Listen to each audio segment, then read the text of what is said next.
I was one of the members of the team when we built our first car at the University of Edinburgh, and I started working on the telemetry side of things, so gathering data about the car, about the engine, and then displaying that back to the driver, and also sending that wirelessly back to the pits. Very important for a race car to make sure you understand everything going on, and especially for a student car that can break sometimes, and it's very important to know if something's going wrong with the car, and also then for learning more about later on for next year. Well, the main problems we've all had have been with the engine side of things. So there's a lot of electronics that actually goes on with the engines, even if it's just internal combustion.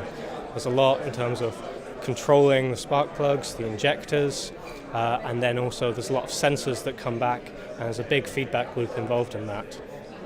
So it's been very difficult to try and learn about that. It's quite a closed-off community. Things like tuning are quite a specialist skill. So to try and learn that has been quite difficult. But we've gotten to the stage now where we can start to get our teeth dug in. We now have an engine which starts. The difficulty really is getting it started in the first place. Then you can start to learn exactly how to tune it correctly. Well, last year we really struggled to get the engine running.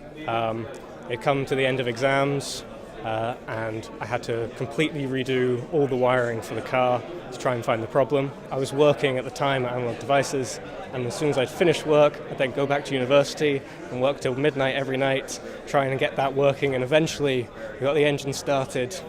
We were in this very small room, very echoey room, with no muffler, and so it was very exciting, if a bit deafening, when it all started up and kicked into life. The space we got from the university for the former student space, we were looking to expand that space. But as part of that, we wanted to make sure that other people who maybe weren't as interested in cars could get involved in other projects as well.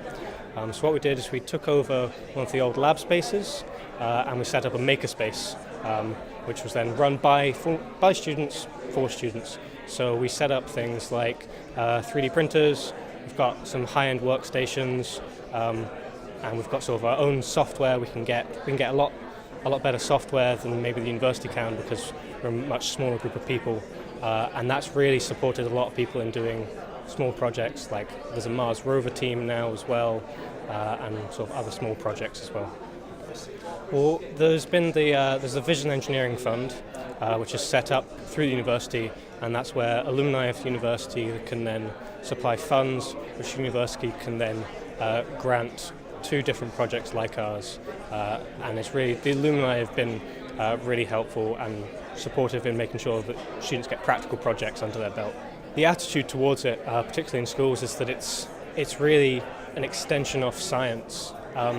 But it's not just that. It's not just an extension and application. It's creative as well, and the problem-solving side is the main chunk of it. To get people excited about it, you need to get people realizing that the things they already enjoy are possible because of engineering.